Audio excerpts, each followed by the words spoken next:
All right, guys, welcome to another exciting episode of the Left Side View with Rahul and Amitabh. So this is the review episode of the midweek matches. So where do we begin, Amitabh? Yeah, so let's begin with the only final that took place this week. Juventus against Inter Milan, the Coppa Italia final. And yeah, I mean, this match had it all. It was a repeat of their clash in Super Coppa Italia. And again, the same winners in both the matches. It was actually Inter took the lead through a wonderful Barella goal in the sixth minute. Juventus responded with two goals in 2 minutes just after the second half, just after the halftime, and then a penalty in the 80th minute, which Chanalulu converted, and then a couple of goals, especially the second one, again an awesome goal by Perisic. So Inter come out 4-2 with Tezia. Rahul? Oh yeah, what a game! Like seriously, a proper like final cup final. That you would expect from these two teams going for. Uh, I mean, they both are probably not going to win the title. In terms of the league. So yes, this was something that was really important for them. Because for Juventus, losing this would mean that they would end the season without a trophy for the first time in a long time. Whereas Inter Milan, obviously, they're still in contention to win the title. However, obviously, it's a little difficult. So yes, even they wanted to win this. They've already won. I think the Supercoppa Italiana against the same opponent. But yes, so I think we could see that Juventus were not at their best with a little bit of the injuries and the fact that maybe the game would have been a little tighter had it gone, nil-nil. But then the fact that because of the early goal from Barella, it just opened the game. And yeah, that's what happened. I think we probably expected Juventus to crumble, but then all of a sudden they did make a comeback. Two goals in quick succession in the second half. I mean, someone like Alexandra, who has been so much criticized this season for his poor performances, I think even missed last season's final because of suspension. But yes, totally made up for it in this match. Scored a great goal, I think, and then another great finish, from Vlahovic. I mean, yeah, like what a signing he has been. But then again, Inter did not give up, and that's the thing. Like they've got such a great squad, such a big squad. Not a lot of injuries, so that just came into play. And yes, they got a penalty, and yeah, uh, Charanoglu, who has been so instrumental and has converted so many spot kicks for Inter Milan this season, converted another one, kept his nerves, uh, and that took the game to extra time. But that was not enough. Another error from another Juventus defender, this time Frankie de Jong, Matthias Gillett. I mean, like I've already mentioned this before that I do kind of feel like he's a little overrated. This has kind of happened to him. Like if he's making all these errors in Serie A, which is in a way a slower league as compared to some of the other leagues, then I'm not really sure uh, if he actually goes to a Premier League club. Maybe the pace will actually, not suit him because he might struggle a little more. But again, that's a different topic. I mean, yeah. Then in that case, I think it was just Inter Milan, totally Inter Milan. They just dominated the extra time. Uh, there was a penalty which Perisic scored because Charles had gone off, and then I mean, even someone like Perisic, his contract is expiring at the end of the season, so he could also leave. But here he also kept his calm. Like, yeah, I also even saw a tweet wherein in 2018 when Manchester United wanted to sign Perisic and they were demanding, I think, 248 million pounds or something. And then the British journalists were like, "What are Inter Milan smoking? This and that." But since then, he has won so many trophies. He has been to the final of the World Cup. He has even won the Champions League with Bayern Munich. Even and then again, if that was not enough, he scored another goal. So yeah, to just take it out of Juventus's reach. So yeah, a great game. The only downside for Inter Milan would be that the game went to extra time because they do have to play.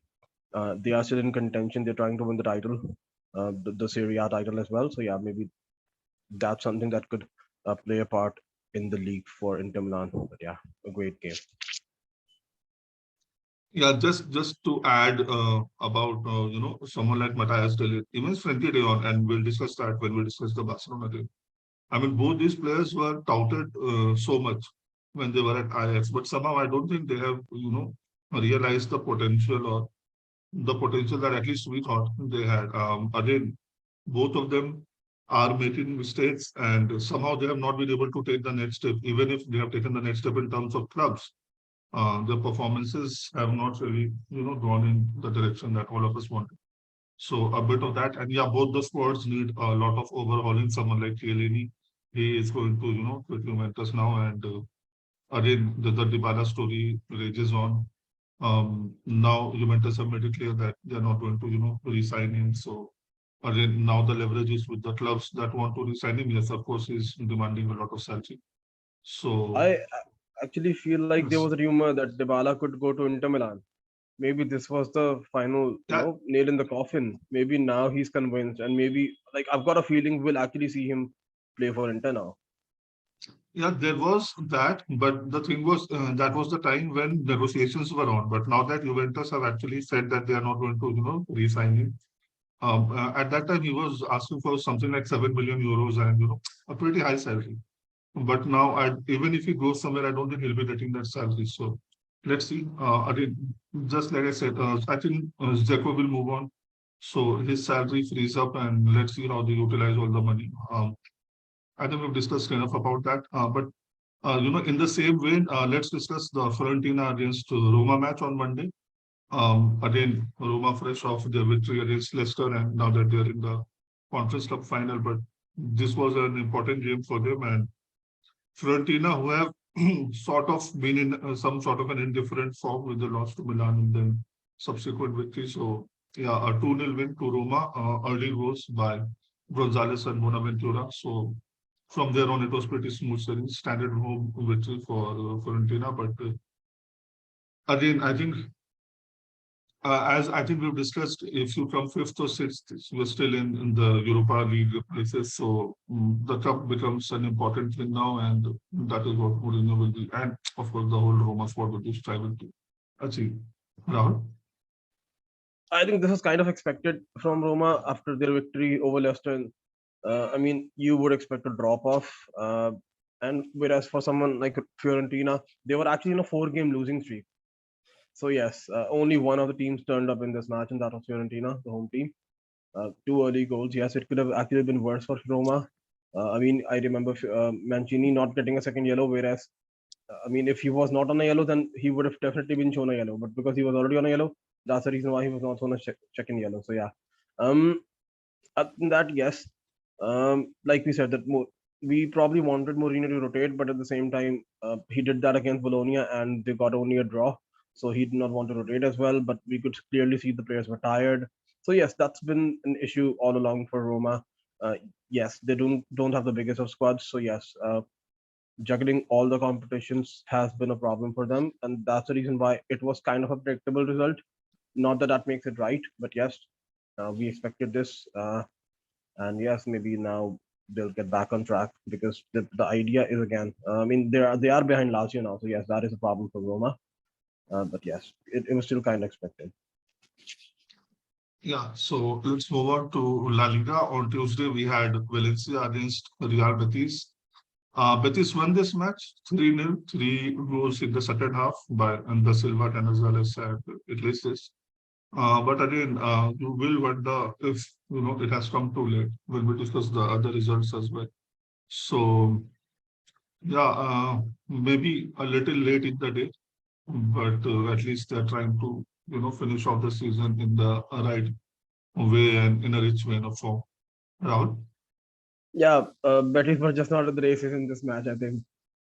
So yeah, I've got to say no, I don't think that we saw it coming. I think yeah, it's a great result, for someone like Valencia. But yeah, I mean that's the problem, for Valencia were just not at the races. Yeah, so I mean they're trying to close the gap now, Real Betis, but maybe like you said, it's a little too late. Um, yeah, I think they should just look.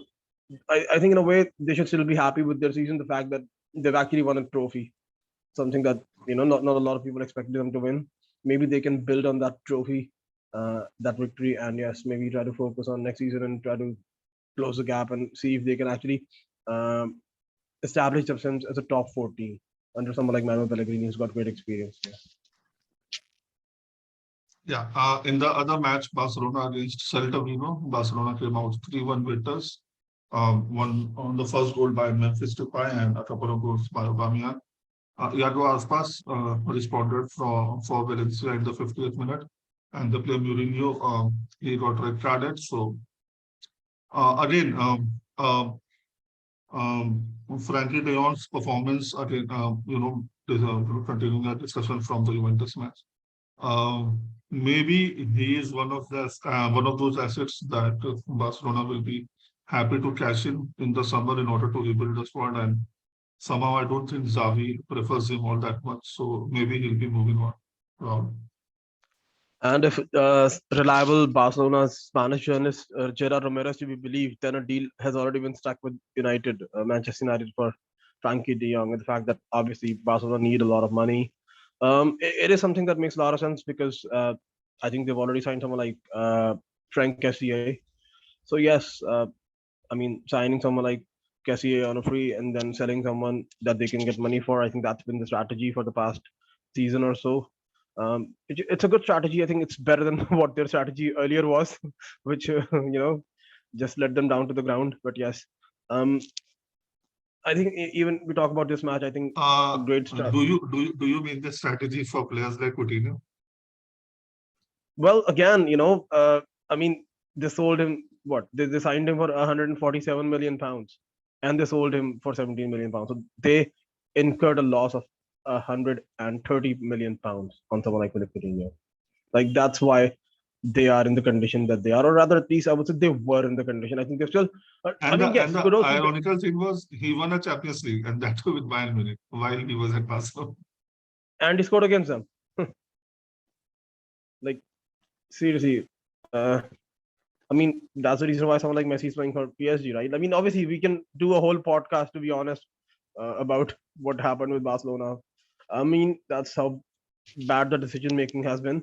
But yes, about this match, I think they started well. Someone like Ousmane Dembele again. I think he's just playing for his, new team or whoever, and he just wants to show off. And similarly, if he wants to hit Barcelona, then I guess he's just showing. He just wants to show his importance and to show that he actually deserves to earn the money that he's actually demanding. I mean, again, he's got what 13, 14 assists, which is the highest, and that's the most for a player in La Liga. And he has missed, I don't know, God knows how many games. So yes, like that's how. Yes, in terms of goals, it's only been one goal, I think. But then when you are so consistent in terms of assists, I think people would still expect you not scoring goals as long as you're creating them. But yes, and again, there was a feeling that there was gonna be a comeback from Celta Vigo, but then I mean after Iago Aspas opened the scoring, but then as soon as Murillo, who came on a second as substitute, was sent off, you just knew that it was all far fetched, and yeah, it was all Barcelona from then on. Yeah.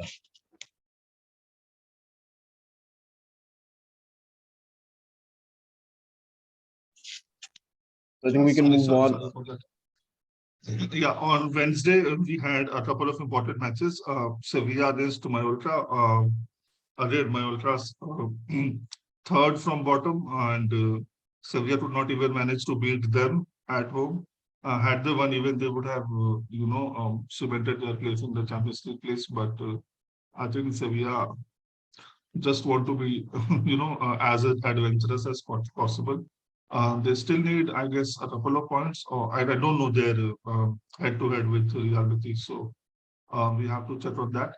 And in the other match, Elche against Atletico Madrid won this match, one goal in each half, 2-0. So with this, they are now 6 points ahead of Real Betis, and with a better head-to-head, they have actually cemented their place in Champions League next season. So, Rahul, your views on both the matches?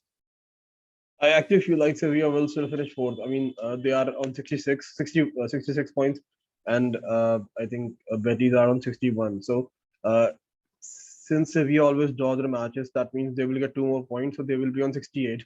So even if Betis win both their matches, they will still be on 67 and a point behind.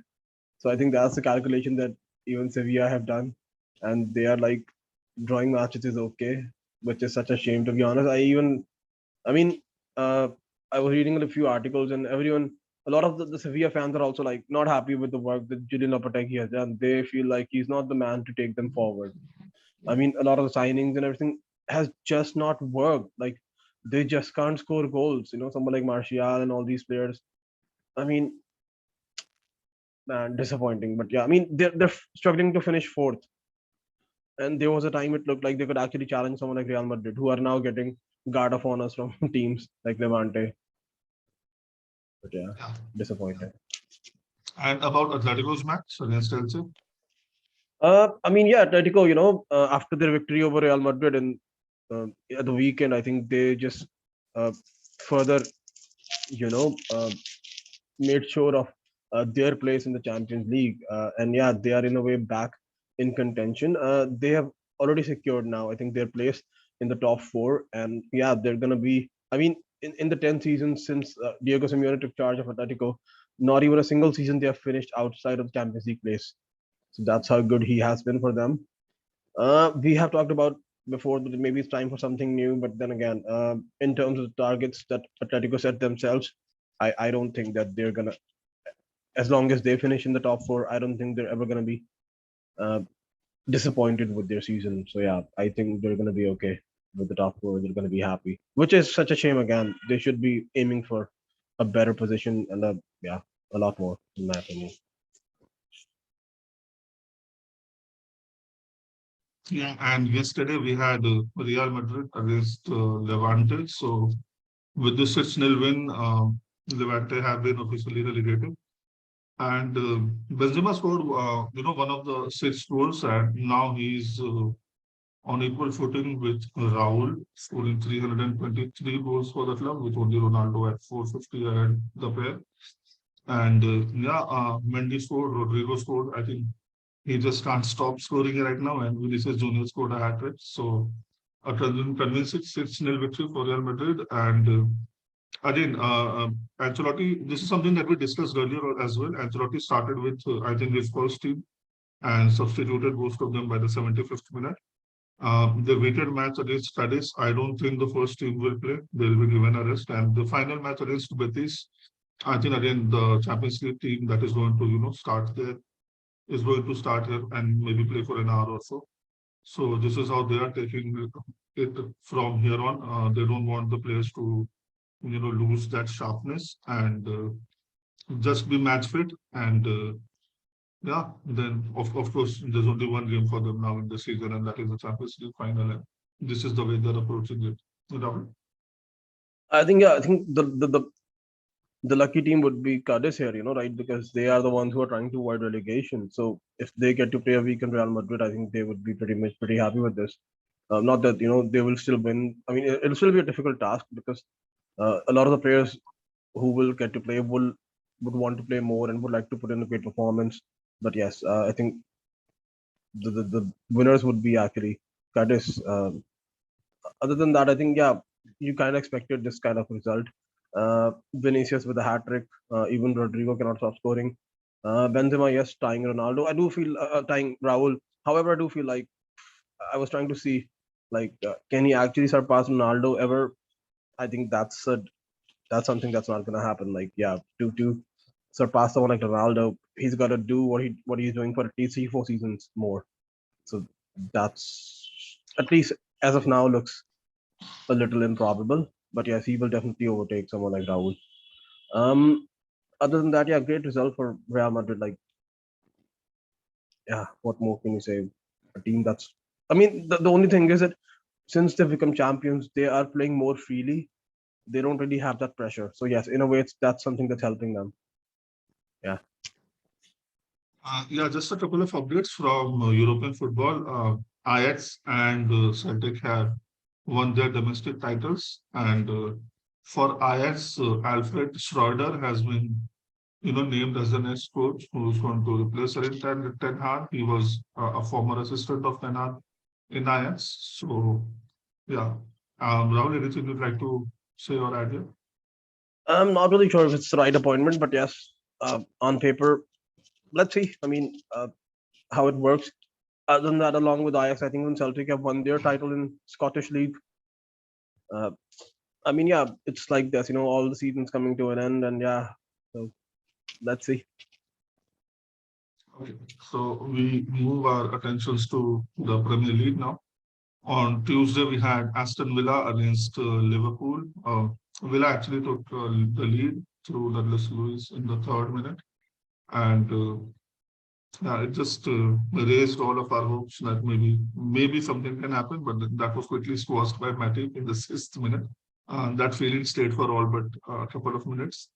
And from there on in, both the teams created chances, and somehow both of them were not able to convert it. But I think, for me personally, the player of the season for Liverpool, Sadio Mane, he comes up with the goods again in the second half, 65th minute, 2-1.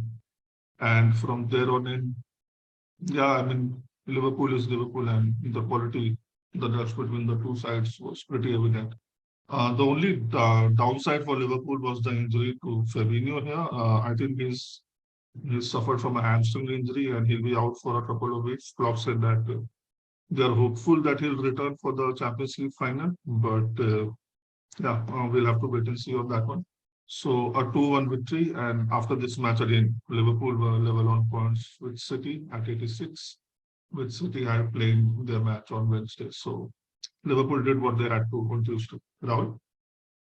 I mean, I don't think that there's much to be said about this match. Like if there was even a single person who did not expect Liverpool to win against Steven Gerrard, Aston Villa, then that person is delusional. Maybe that's why they made it a little more interesting. That the discussion would have been like, just to make sure that people don't think that this match is gonna go very different. So we'll have you open the scoring, but then you let us equalize, and then you also let us win, and we'll also throw in a poor performance from the referee, so to deviate from the performance. I mean, yes, man. I like had Aston Villa won, I would have been so shocked. Like seriously, man. Let's move on from this match. Are you insinuating that Gerrard did not do his best? Yes, I am.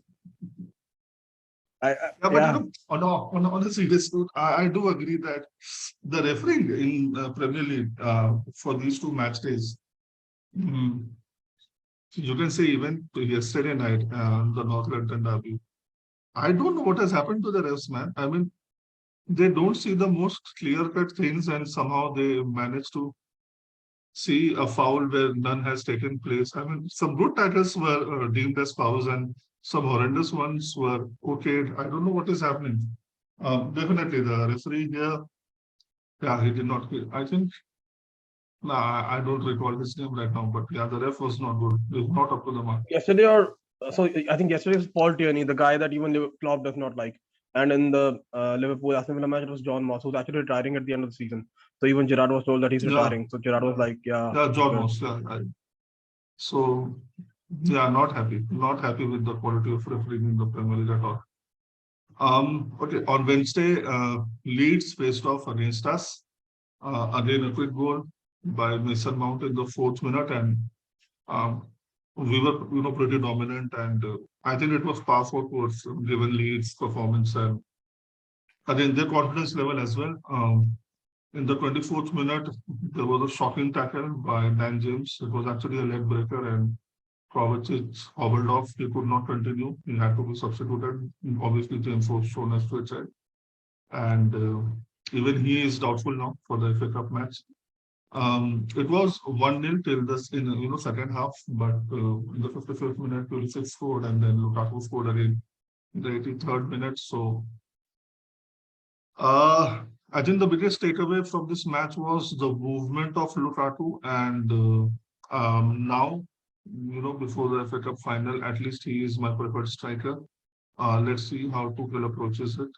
And he's my preferred striker, for two things.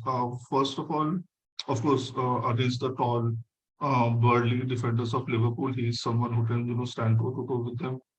And after everything is said and done, let's say after 65, 70 minutes, if the match is, still going on till that time, I mean, if it is neck and neck, then someone can, like Havertz, can come in and breeze his way through. But yeah, my only concern is that these players are taking a lot of chances to score, one goal. The conversion rate is abysmal for our club, and that has been a huge issue in the season. So let's see what happens.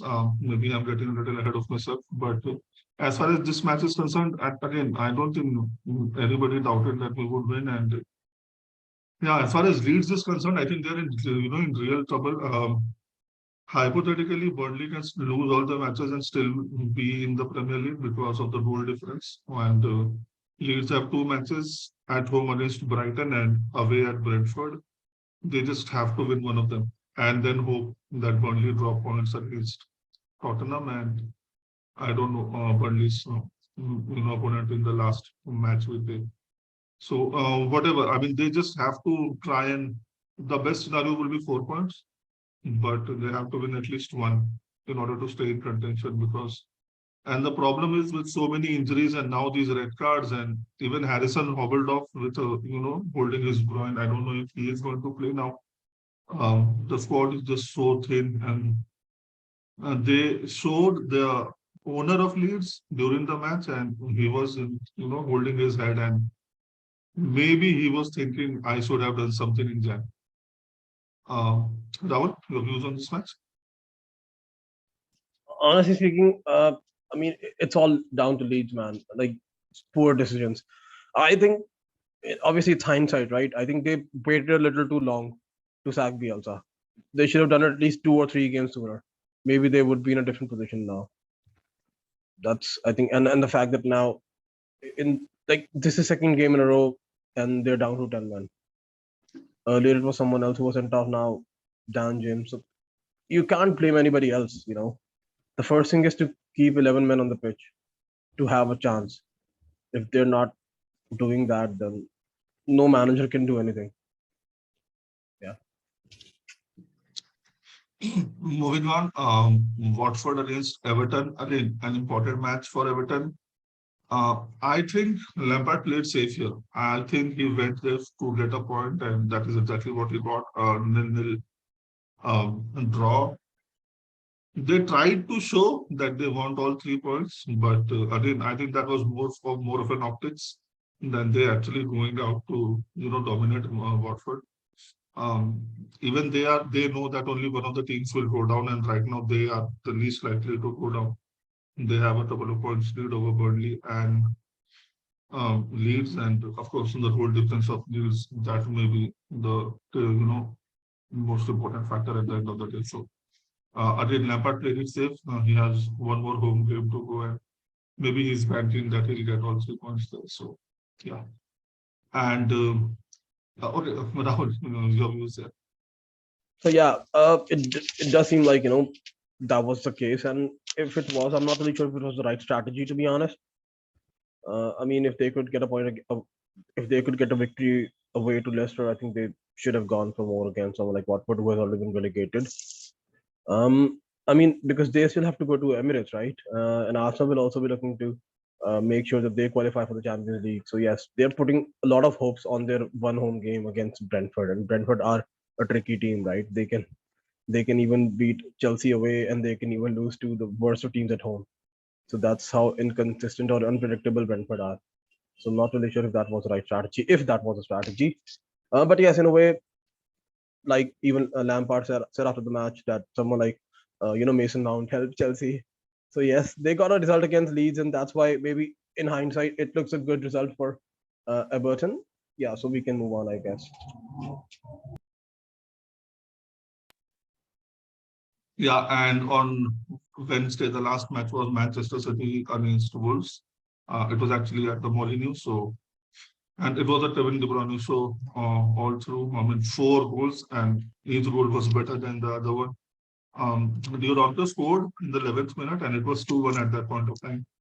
And again, most of us thought maybe, but those hopes were squashed by, I think, the best goal of the lot, the third one by De Bruyne, cut it back into, on his left foot and then, dribbling in the body. So again, 3 points lead with goal difference of +7 advantage. I think the title is almost done and dusted, but yeah, formalities still need to be completed. Let's see if that is done. I think this will go down to the final week, even if City win right now, if Liverpool win their midweek match next week, and that is against Southampton. So it will go to the final week. But again, the writing is on the wall, and we're just waiting for the inevitable. Rahul? I think actually no. The fact that in England it's actually goal difference, it's not head to head, right? So because of that, I think City were actually behind Liverpool in terms of goal difference. But now in the last two matches, Newcastle 5-0 and now 5-1. So they've also made sure that they are also had a Liverpool basis goal difference. So yes, if they are 3 points ahead, like if they win the next match, uh, they will be 3 points ahead with only one game to play, and ahead on goal difference as well. So in that case, I think they should be able to wrap up the title, because even if Liverpool are on equal points with Yeah. City. See, see, the thing is, even if City wins the next match, they'll be 6 points ahead. And if Liverpool win the next match, so they will be 3 points ahead with goal difference. And the goal difference is, again, that is what I'm saying. It is still a formality is still left, because a goal difference of 7 can change if you lose by 3 and Liverpool win by 5. So Liverpool, so again, it's all maths. I mean, it is improbable to think that City is going to lose by 3 to anyone. But yeah, that is why I'm saying it will definitely go to the last, match day. But again, it will be more of a formality than anything else. Yeah. And Now, if the victory was not enough, the tears from De Bruyne, the Haaland celebration. I mean, yeah,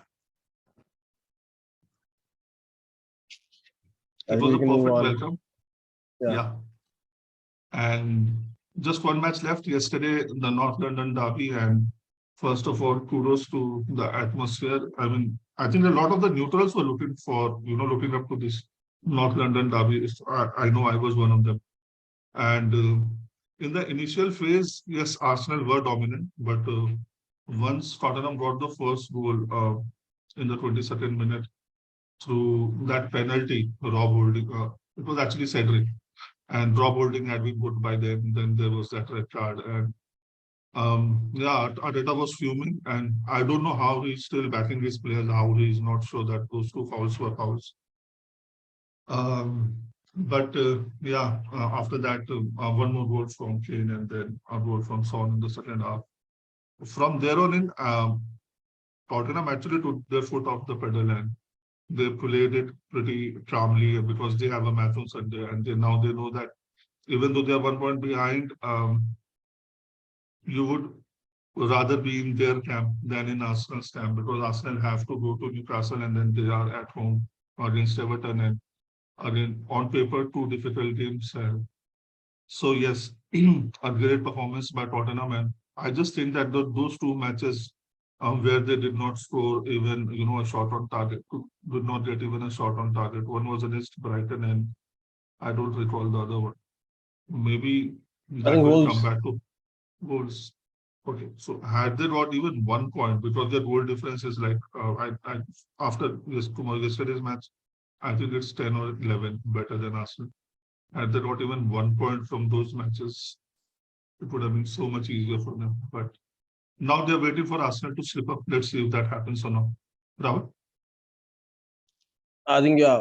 To be honest, I think they should have gone for more goals. They should have scored at least six. Should have been a 6-0. Arsenal just left conceding six. But yes, uh, in a way, you have to blame Arsenal, right? You can't blame anybody else. I mean, why is someone like, first of all, Rob Holding doing at the club? Why? Why is he still at the club? I mean, especially when you take into consideration someone like William Saliba, who has been one of the brightest sparks of the season, who has been so good for Marseille. Like, why was he sent on loan, and why was Rob Holding kept? I mean, the issues just keep on increasing for Arsenal.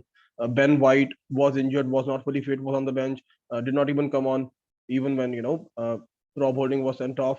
And then on top of that, someone like Gabriel, who has again been so good, got injured. So they are just not. They're just missing numbers in terms of centre back. And now they've got to play someone like Newcastle, who after their 5-0 humiliation to City will be pumped up at home. So you would expect them, even some in their last match against Everton. I mean, that's the thing. It's all down to Arsenal and their. I mean, they talk a lot of shit. Even Conte was like, he complains a lot. Arteta, he is for. I actually agree here with Conte. Like, I mean, we have to, like. There's so much storytelling, right? this match that was actually supposed to take place 2 months, 3 months ago, when Arsenal only had one COVID case, but still somehow managed, to get their game postponed. So yes, everyone was waiting for this game, and you chat shit, you get banged, like Jamie Vardy used to say, right? That's what happened here. Arsenal, and they had been talking so much shit, and all of a sudden, it's all karma, I guess, right? Like it seemed like for them, I mean, that's how Arsenal have fallen, right? Like, um, finishing in the top four is like, oh, they've won the Champions League. That's how. So yes, there's still so much work to be done for Arsenal. They should understand that. I mean, yeah, man. I mean, great performance, obviously, from Tottenham, and you would say that they are the favorites with games against Norwich and Burnley left. So you would expect them to win both of those. Like, obviously, they've got the easier fixture as compared to uh, the fixture that Arsenal have. So yes, Arsenal have been doing a lot of talking, and either you do that and then you back it up. Otherwise, you don't do it. Definitely some sort of karmic justice here because if I'm not wrong, this match was supposed to be played between the semi-finals between Liverpool against Liverpool in the Carling Cup. Carabao, yeah. So yeah, Carabao Cup. So yeah, I think yeah, finally there is some justice in the world. Okay, so 3-0 to Tottenham, and we will be looking forward to matches in all these leagues in our preview episode over the weekend. So we'll be back with that episode pretty soon. I think that covers all the matches that happened in the midweek. So thank you so much, guys, for watching, and till next time, take care. Thank you. All right, guys.